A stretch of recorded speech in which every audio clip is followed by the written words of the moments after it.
All right, another question here. So as a practitioner of the Tai Chi martial art, I would like to know from your perspective, Bashar, what is happening when we on Earth, when an individual practices Tai Chi? What is happening on an energetic level? What is happening on a biological level? From your perspective, right? Obviously, you can see different things per se that we can't perceive yet. So, from your perspective, what is happening to an individual's system when they're practicing Tai Chi? Peace. You are raising your frequency and allowing your neurological network, in other words, your nervous system, to be far more coordinated and capable of handling higher frequency energies in a superconductive way. Hi, Bashar. Good day. What would you like to Thank- discuss this day? So I know the formula is the most important thing to be, I think, focusing on. And I believe I have some negative beliefs that are preventing me from doing that as best as I can. Well, at least you have the positive belief that you have some negative beliefs that are getting in your way. Okay.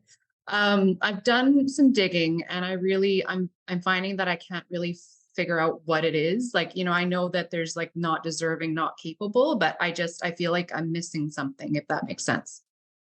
So are you saying that you have discovered you do have a belief that you're not deserving? Is that what you're saying? Yeah, but Well, I, what makes you so different from everyone else that you're the only one that doesn't deserve? and I've heard you question that before, and I know I'm deserving to be on Earth, I think, but I guess it's when it's dealing with things that I am desiring, I guess. Are you desiring or are you insisting that those things have to come into your life in order for you to feel like you deserve? I think I'm definitely insisting. Well, you know what happens when you do that. Yes. I feel like I'm not living the life that I want to be living. And What is it you when wish to I'm be living? What do you wish to be doing that you're not doing? What's your passion that you are not allowing yourself to act on? So I'm a healer and I'm healing in ways, but not necessarily in ways that I might wish to. I'm working towards it, but Can you tell us the I'm difference pardon? between tell us the difference between what you're doing and what it is you would wish to do? So I'm a nurse, and so that's a more traditional way of All healing. right. And the way that you would wish to heal is what? A lot of different things. Such I as? like writing. I like energy. All right. And why Healing. can't you do those things? So I am. Well, then what's the problem? I guess I'm coming up against fear Against with fear of what? putting myself out there, I guess. Because what are you afraid will happen if you do? That I will be rejected or not taken seriously. Oh, all right. Do you understand the one-sided coin analogy we have used? Remind me. All right. You understand that there's no such thing as a one-sided coin. If you have a head, there has to be a tail for there to be a coin at all, yes? Yes. Okay. So the idea is, if you have a gift that you're excited to give, that is your indication that there must be someone waiting to receive it, or it would be pointless for you to be excited about giving it. There are no one-sided coins in reality. If you have a gift, someone is waiting to receive it. Okay. So it doesn't matter how many people reject it. It doesn't matter how many people think you're crazy. They are not the ones waiting to receive it anyway. Okay. But there are those that are waiting to receive it. And the longer you wait to share it, the longer you are depriving them of what it is they may need in their life. That's not very nice. No. I have put myself out there in some ways and I kind of got crickets. So is that a sign, like it felt like there was absolutely no interest? Is that a sign that maybe I should be doing it in a different way, maybe? Not necessarily. It could be a sign that you're not really willing to put yourself out there fully. Okay. Because you're getting the exact response that you want to get because you're afraid that that's the response you're going to get. Okay. So you're being shown unerringly, in no uncertain terms, by getting what appears to be no feedback, you're getting the feedback that is actually reflective of your fear. Okay. Is there a way I can work around that? Well, you can look for examples in your reality of people that are doing the kinds of things you say you would love to do and see that they're doing just fine. And if they can do it, why can't you? That's one Okay. way. What's so Okay. different about them, except that they don't question the ability they have? They're willing to really put it out there. They're willing to relax into it. They're willing to take a deep breath and let out a big sigh and say, it doesn't really matter who doesn't accept this. What matters is the service I can provide to those who are willing and seeking what it is I have to give, because that's your only audience anyway. Who cares what the others think? Okay. So just focusing more on that than Why the other not? stuff. Yeah. Yeah. Why not? Okay. Of course, because what you focus on is what you get. Yes. Okay. That's definitely something I need to redirect a lot. I focus on the negative a lot. All right. So again, do it in whatever way works for you. You can just take a moment. You can put it out there in a way that allows you to sort of do it quietly. But again, when you get used to it, you'll realize there was no point in hesitating anyway, because it's truly who you are. And when you're trying to be someone you're not, it's exhausting, isn't it? Yeah. All right.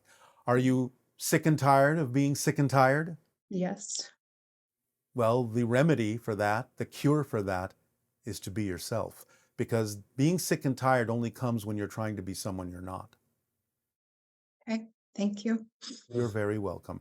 Let the tears flow, because when you change your belief, a lot of the belief systems that you have held on to always have to develop a physical component, a chemical component in your body to match what it is you've been holding on to. So when you're willing to let go of a belief, the chemical constituents have to wash themselves out of your body too, and that happens more often than not than through your tears. So let it flow.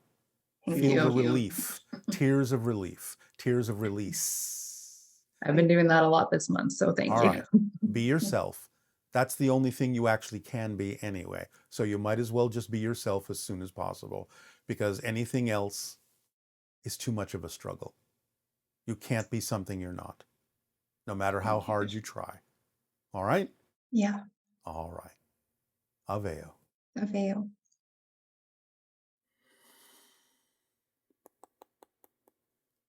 Hi, Bashar. Thank you for taking my question. So, you have stated before that our economic system in the future will be based on the skills of our people, of our citizens, and that's very, very exciting to me. And I was curious if so we have a concept called time banking that not a lot of people really partake in. It's more popular, I think, in the UK than it is in the US. But I was wondering if that type of system is a stepping stone, if you will, in getting us towards what you say is going to be more of a flow chart system where an organizing body is going to be facilitating who needs what services and skills and connecting people synchronistically. Because I'm just very interested in the time banking and skill swap type thing. So I'm wondering if you could just comment any more on that. Thank you. Ha'atu Aveo. It can be. It can be a stepping stone. Again, we operate on pure synchronism, really absolutely trusting that synchronicity brings us exactly where we need to be when we need to be there, with the skills that the people around us will need at that particular point. But the idea of what you're talking about can certainly be a practicing stepstone. Hello, Bashar. Good day, good day. You're sounding hale and fit. Of course. Are you? Thank you. My first question of three is whether you and your people utilize something analogous to our clothing. Do Yes. you cover Yes. yourselves with something appropriate to your vibratory level? And Yes. why is clothing so important to us as humans? Well, you have many issues surrounding the idea of clothing, many negative and many positive. It just depends on how you use it. Some people fear not being covered up because they feel too exposed. Some people use it to advertise and demonstrate who they actually are. It's kind of a badge of your spiritual side, even though you're physical sometimes. There are as many reasons for clothing and using it in different ways as there are people. In general, our idea of clothing is very simplistic. It would appear to be something in your language as a skin-tight fabric that is kind of a nanotechnological thing that adapts to different environments. It can change its form, its color to serve different purposes. The things we wear can, to some degree, mitigate the temperature, and it can actually even turn into a spacesuit if we wish it to. So it serves many functions, made out of a similar material that can alter itself in a variety of ways. Mhm. Okay, well, my second question is in regard to our seeming mania with celebrities, entertainment, games, and spectator sports in our modern culture. Is Yes. there a spiritual reason for this, that we have gone down this path? Well, again, there are always positive and negative reasons for any experience and expression in your reality, but in general, to generalize it, it's one way of understanding that physical reality is a game. It's your projection. So, how well you play the game, you can gain practice in playing the game of life by playing other games. And the celebrity aspect is simply your recognition that you are all stars within. You all have that inner light, you all have that spark. And if you use the idea of celebrity as a reflection, that you can be who you truly are, and you can attain within yourself, no matter whether you have an audience or not, the status of celebrating who you are, for that's what celebrity is, a celebration of who you are, then it's a reflection that can be used that way. Does that answer your question? Yes, Bashar. And the third? The third is our current undertaking of our country in this Artemis program to return to the moon. Yes. Is there a spiritual dimension to this, or it is totally, again, man's dominion of the clockwork universe? Do you not see a spiritual dimension of your expansion of consciousness being reflected by your expansion to the stars? I don't know. Again, remember, everything that happens in physical reality is a reflection of things going on in your consciousness. So as you explore the idea of the expansion of your consciousness, you will expand your presence out into the universe, because it's a reflection of the fact that you contain the universe within yourselves. Even listening to some of the astronauts who have been in space and them looking back at the Earth changes them in a way that they see the Earth as a whole planet. They don't see the borders. They don't see the differences. They see that you all belong in the same place, that you're all one. So that can have many spiritual dimensions to it by changing your perspective from being on the Earth to being beyond the Earth and looking back at it as a place of unification, as a nurturing place that really gives you all the ability to connect in very profound ways and erase the differences that are not important between you. Some differences are important, and it is the validation of those differences that will unify you. But the idea of the kinds of negative separations that you've created can be erased when you view the Earth as a whole from space.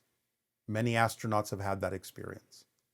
So yes, there's a spiritual So component. will this endeavor better prepare us for eventual meeting of our space brothers? Absolutely, because you're meeting us somewhere